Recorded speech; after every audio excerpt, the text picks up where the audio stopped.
Dear friends, this is the 33rd Sunday of the year, the penultimate Sunday. Next Sunday, we celebrate the solemnity of Christ the King, and thereafter, we begin the Advent season. In this Sunday, the readings look a little gloomy. Yet, I would like to begin this reflection with the example of a little saint who was made a saint just recently, namely Carlos Acutis. I'm sure you have heard much about him. He died very young, he's just 15 years of age. What happened to him? He was someone so holy, and his holiness attracted everyone. I'm sure he was full of enthusiasm and zeal. But unfortunately, he got so sick, finally he died because he had cancer which could not be cured.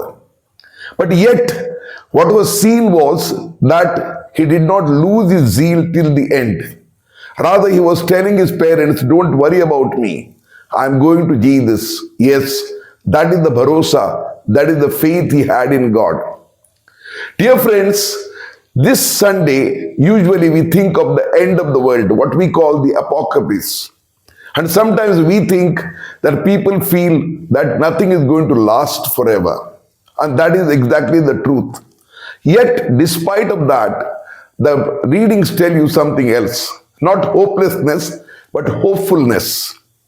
In the first reading, we have from the book of Malachi. Malachi is not his name, but it means a messenger. What has happened is, the people have come back from exile. They expected great things, but it doesn't happen.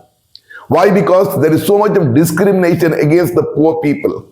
They have nothing to eat, and they have been discriminated by the richer people. And it is then that Malachi tells them, no, God has not abandoned you. He will be with you. Wait, God will look after you. Then after that, we have the second reading from the letter of St. Paul to the Thessalonians. Here, the Thessalonians were a community that Paul had preached right in the beginning. But something happens over there. These people think that Jesus is going to come again very quickly. In other words, it is the second coming. Therefore, some of them go to the other extreme. They don't want to work. They don't want to take any responsibility. And therefore, they are living idly. And therefore, they are becoming a burden on others. And St. Paul tells them very clearly that those who don't want to work should not eat. In other words, you have no right. In other words, he says that you have the responsibility of living and living for one another. And in the gospel, St. Luke tells us that time when everything will be destroyed. Jesus in a way tells them that this magnificent temple which you see, so beautiful, so loved by all of you, is going to be destroyed.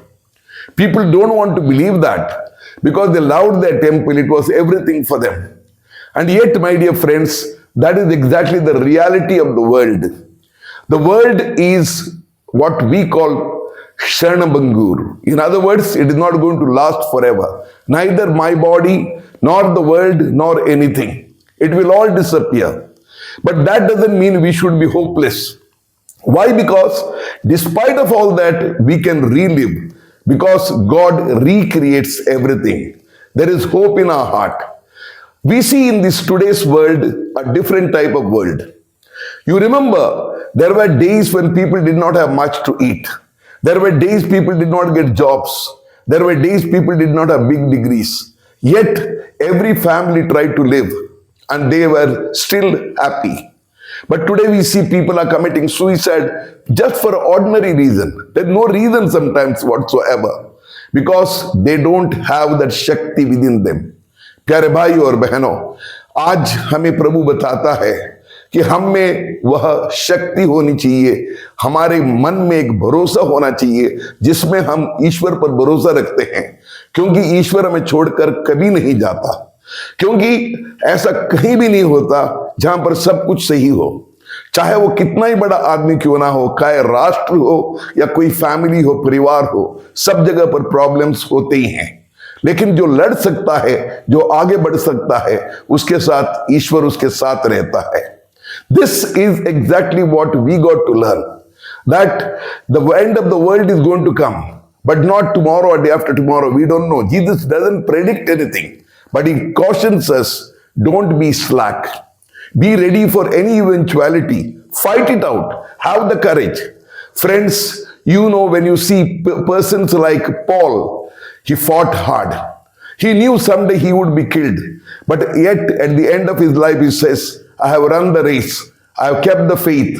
I have given a good fight. So now I'm waiting for the crown that is going to come to me. Yet after that, he was killed. Therefore, my dear friends, Jesus tells us today, don't be afraid. God gives us that courage once again. The one who believes in himself also believes in God.